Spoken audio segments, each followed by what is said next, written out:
This is POCO C40, and today we would like to show how you can check the mobile data usage on this device. So first of all, you need to launch the settings, then simply enter the connection and sharing category. In here you'll find the dedicated data usage section that you want to tap on, and at the data usage you'll be able to find a very detailed breakdown on how much cellular data have been used. Today, for example, if you'll tap over here, you'll be able to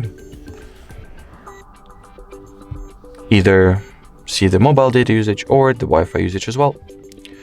So basically, if you would like to see the data usage for other SIM card, simply change the mobile data preferences. So let me do just that and show you the results.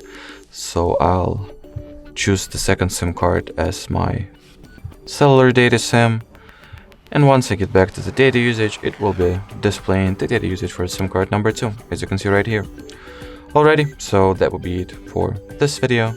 Thank you so much for watching, and bye-bye.